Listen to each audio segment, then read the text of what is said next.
Alright, we're doing a quick clean on the floor. Okay. It's just got a little of the cleaning solution in a spray bottle. Try to get back. We have the lighting today because it's getting ready to rain, it looks like, and so it's making it harder to get a good focus because the light's kind of weird. So.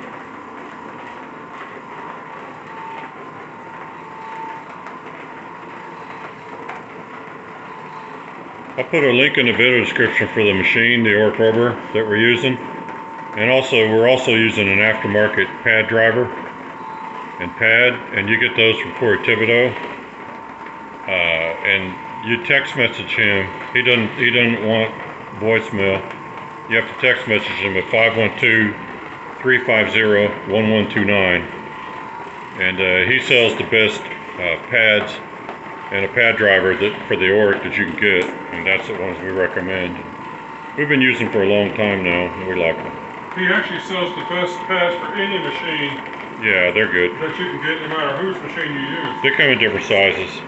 We use their 14-inch pad. This is a 14-inch pad we're using now, and they have a 17-inch pad that we use sometimes too on this machine, and it has a little overlap on it, which we like. It's good for getting in corners and along edges and everything. So. And it's a 50% poly, 50% cotton pad, so it's pretty absorbent, but it wears a long time. The reason we're doing this fast drying technique is, as soon as we're done with this room, we're going to move a kitchen table and another we need a floor dry immediately. Yeah. Move the furniture right back on it, and then do it in another area where the furniture is currently sitting. Yeah, I'll show you. Furniture on any wet surface. We have these tables and cabinet stuff we're going to move.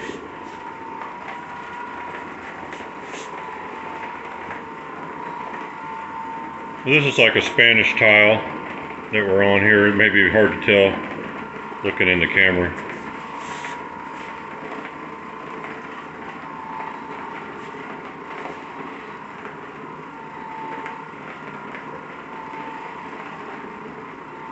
The way we're doing this, there's no hay, there's not even really a hay soak behind it. It pretty much absorbs everything into the bottom as you go, the liquid and the dirt and stuff, so. Yeah, I don't think you can really tell on the camera, but he can see if he's spreading around the cleaning solution and stuff. I can feel it because if it's too dry, he'll know.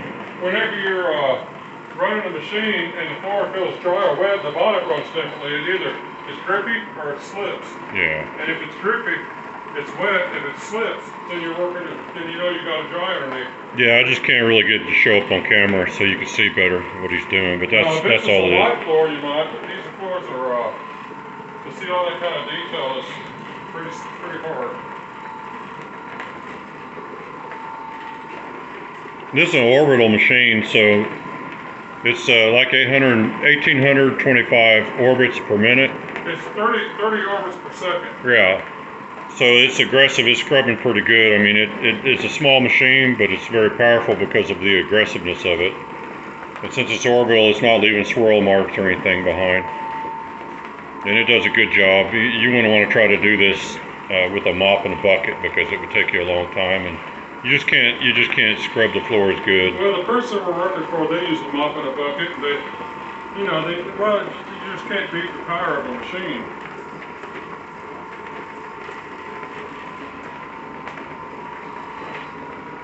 Now, we also cleaned this before with a steamer. With a steamer that goes to 275 degrees. A vapor steamer, yeah. And that's a great way to clean too. Oh, it's really good, yeah.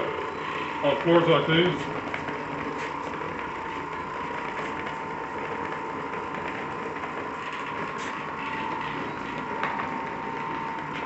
And this floor doesn't need the grout done or anything like that. It has a kind of a darkish colored grout that they use, which is always a good idea. White grout is just a headache for people.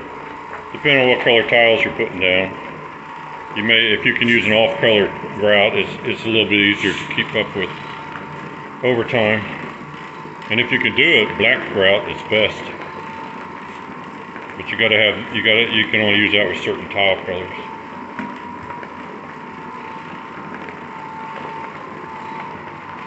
Back up a little bit.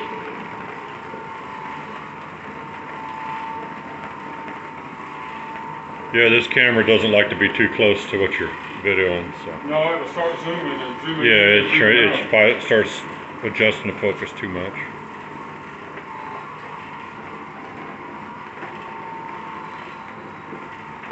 Alright, he's almost to the point that we're going to pause and then move the tables and stuff around a little We'll bit. show the kitchen and the dining room, then we'll stop the camera. We're doing hallways and stuff.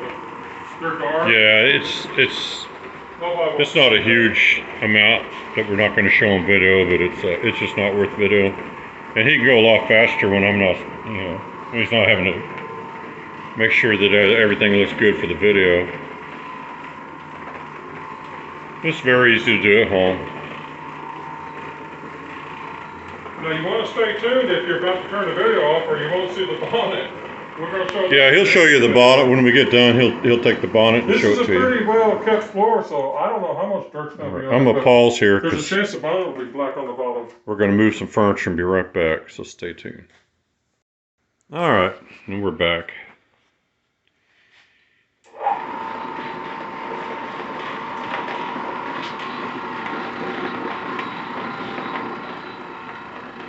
Yeah, there's a small spot right there you can see in front of the machine where the light, well, it was reflecting, now it's in the shadow, but you can kind of see what he's doing a little bit.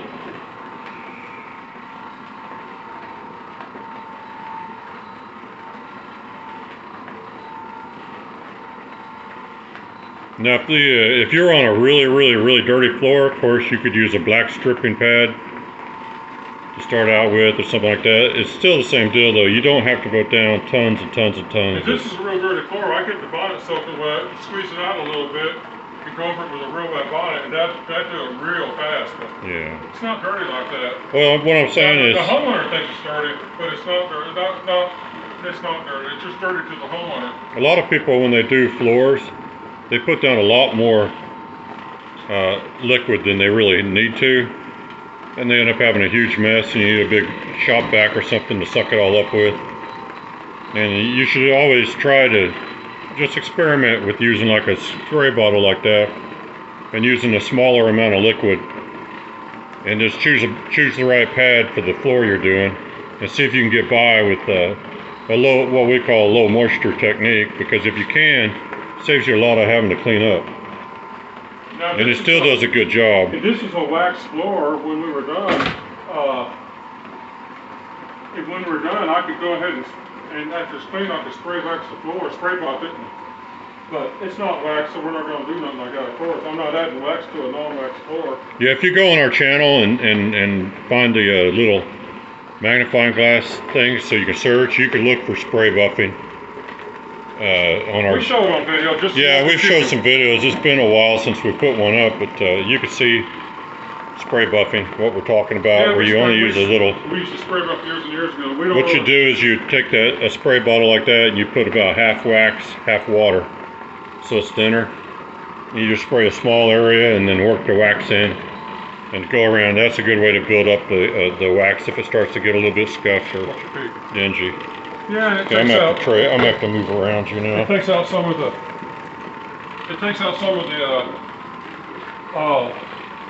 Marks in the floor too, like where the wax is missing, and you gotta. Yeah, if you got like fine scratches, it can help fill them back in with wax. Back up a little more.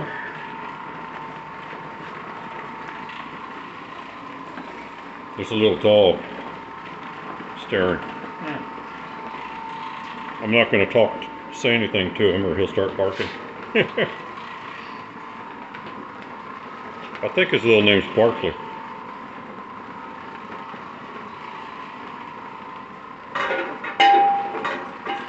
Oh yeah, watch your head.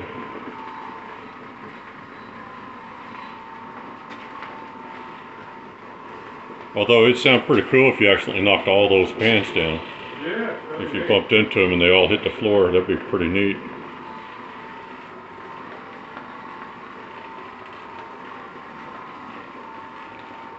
Yeah, and just keep watching. He's going to pull that pad off and show you.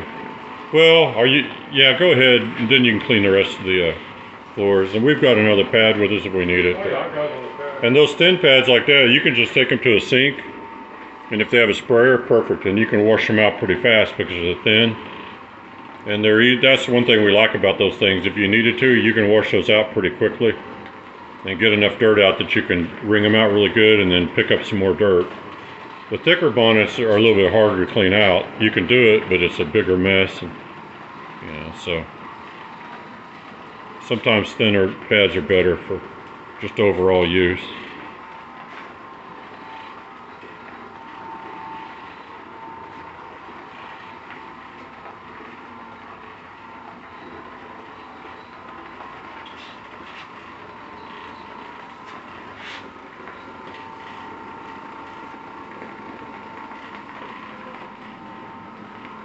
One thing you might notice too, this machine's quiet. So if you were, trying to clean in like an office environment or something where you have people working, it doesn't make enough noise to really disturb them. And with this method we're using, you could work in a place that's got several hundred people in it doing the floors because you're not getting them wet. No. I mean, you're getting them wet for a split second and soaking right into the bonnet. There's no slip hazards, so. Yeah, you just have to be a little careful of people coming anywhere near you while you're working. Other than that, the floor's dry. The slip hazard's gone for the most part. Yeah, I'm not going to go around there. We'll show you what the bonnet or the pad looks like. Bonnet and pad, same thing.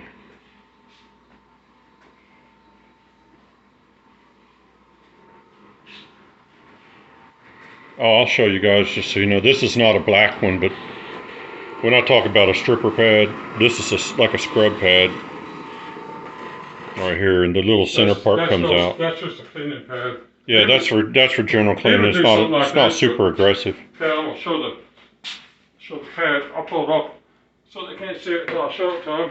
All right, and then I'm gonna turn the camera off there, and he's gonna finish. There is a big reveal. All right. This is how the pad started out. Kind of. This is how the pad finished up. Yep. Bingo. That's a pretty big difference. There's your money shot right there. All right. I'm gonna put a new bonnet on and do the rest of the house. Yeah, and that's very absorbent, so it's not smearing dirt around. Somebody's gonna say that or think that, but it's not. It holds on to the stuff pretty good.